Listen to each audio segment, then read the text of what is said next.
ሰላም ሰላም ቤተሰብ እንዴት ናችሁ? ዛሬም እንደተለመደው በአዲስ ቪዲዮ ተመልሰን መጥተናል።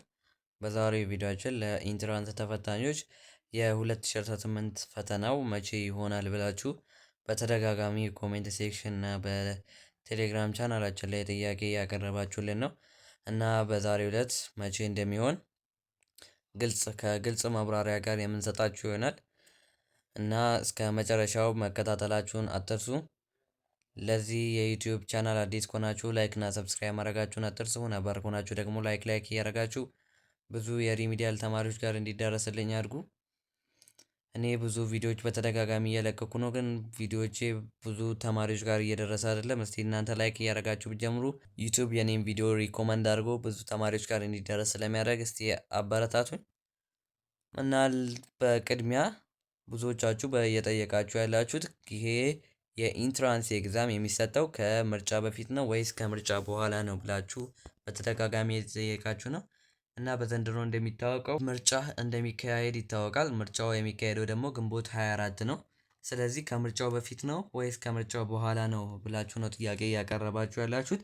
ከዚህ በፊት ትምህርት ሚኒስቴር አናውንስ ያደረገው ትክክለኛ መግለጫ የለም። በምን ላይ ተመስርተን ነው እኛ ይሄ በዚህን ሰዓት ፈተናው ሊካሄድ የሚችለው ብለን የምንሰጣችሁ? ትምህርት ሚኒስቴር የሰጠው ለዩኒቨርሲቲዎች ቅደም ተከተል አለ። ለሪሚዲያል ተማሪዎች በምን ጊዜ ተቀብለው እስከ ምን ጊዜ መጨረስ እንዳለባቸው ብሎ ያስቀመጡት የሆነ ሰንጠረዥ አለ፣ እንግዲህ እንደምትመለከቱት ስክሪኑ ላይ ማለት ነው።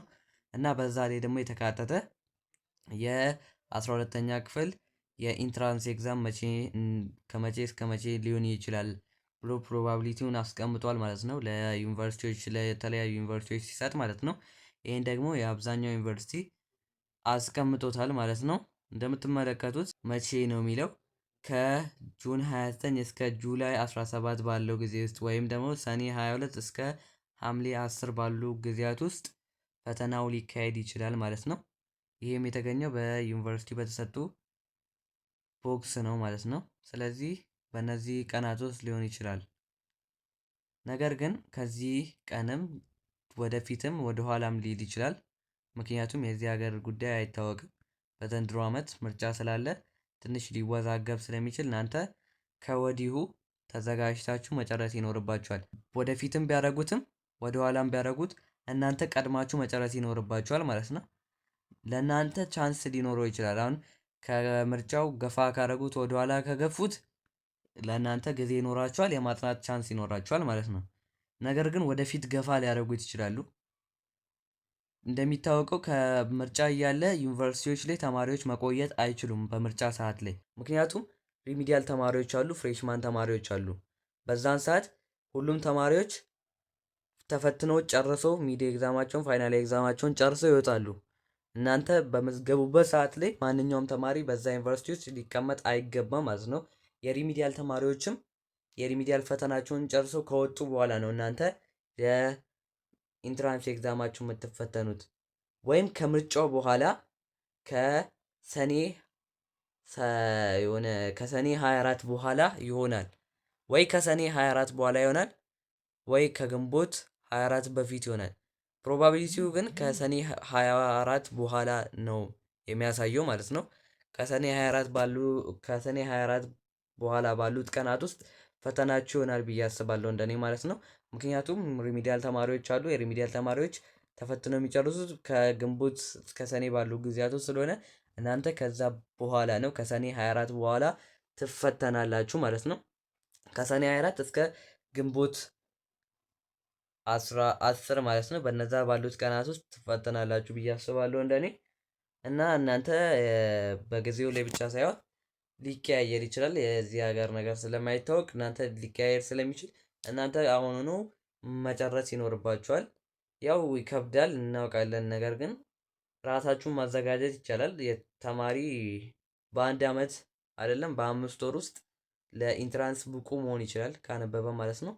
ታይሙን ማኔጅ ካደረገ የተለያዩ የሚመጡበትን ቦታዎች ካወቀ ከየት ቦታ እንደሚመጡ ፈተናዎቹ ካወቀ በትንሽ ጊዜ ውስጥ አጥንቶ ለኢንትራንስ ፈተና ዝግጁ መሆን ይችላል። እና እሱ የምትፈልጉ ከሆነ እስቲ ኮሜንት ሴክሽን ላይ ያስቀምጡልኝ።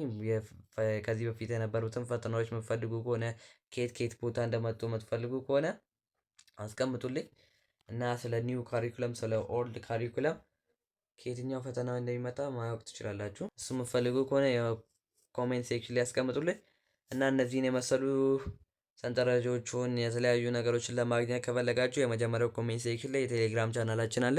የቴሌግራም ቻናላችንን ተቀላቅላችሁ ብዙ ነገር እዛ ላይ ማግኘት ትችላላችሁ። ስለዚህ ዘንድሮ አመት የኢንትራንስ ኤግዛም እንደኔ ግምት ማለት ነው ከሰኔ 24 በኋላ እስከ ሐምሌ 10 ባሉት ቀናት ውስጥ የኢንትራንስ ኤግዛማችሁ ይሰጣል ብዬ አስባለሁ። ይሄ ግን እንደ ግምት የተቀመጠ ነገር ነው። ለዩኒቨርሲቲ የተሰጠው የትክክለኛው የትምህርት ሚኒስቴር ከሰኔ 22 እስከ ሐምሌ 10 ባሉ ቀናት ውስጥ ነው ይላል ማለት ነው እዚህ ጋር እንደምትመለከቱት። ነገር ግን እንደኔ ሀሳብ ነው ያንን ያስቀመጥኩላችሁ። እስቲ ከዚህ በኋላም ደግሞ ትምህርት ሚኒስቴር አናውንስ ያደርጋል። ትምህርት ሚኒስቴር አምና እንደሚታወቀው አንድ ወር ከምናምን ሊቀረው ሲል ነው ሊፈተኑ አንድ ወር ከምናምን ሲቀረው ነው አናውንስ ያደረገው። ስለዚህ ዘንድሮም መጠበቅ ይኖርባችኋል፣ ገና ነው ማለት ነው። ስለዚህ እስከዛ ድረስ ራሳችሁን ማዘጋጀት ይኖርባችኋል። ወደፊትም ሆነ ወደኋላም ቢያደርጉ እናንተ ተዘጋጅታችሁ መጠበቅ ይኖርባችኋል። ወደኋላ ካደረገ ለእናንተ አሪፍ ይሆናል ማለት ነው። ከሰኔ 24 በኋላ ከሆነላችሁ ለእናንተ ብዙ ጊዜ ታገኛላችሁ። ግን ከሰኔ 22 በፊት ከሆነ ትንሽ ጊዜያችሁ ስለሚጠብ እናንተ ራሳችሁን አዘጋጅታችሁ ልትጠብቁ ይገባል። ትንሽ ይሄ ደግሞ የ12 አመት ልፋታችሁን የምታዩበት ቻንስ ስለሆነች የ12 አመት ልፋታችሁ የምታገኙበት ቦታ ስለሆነ በደንብ መዘጋጀት ይኖርባችኋል። ሁላችንም በደንብ እንድትዘጋጁ ጠይቃችኋለሁ። እና እስከዚህ ድረስ ቪዲዮን ተከታትላችሁ ከመጣችሁ ቪዲዮን ወዳችሁታል ማለት ነው።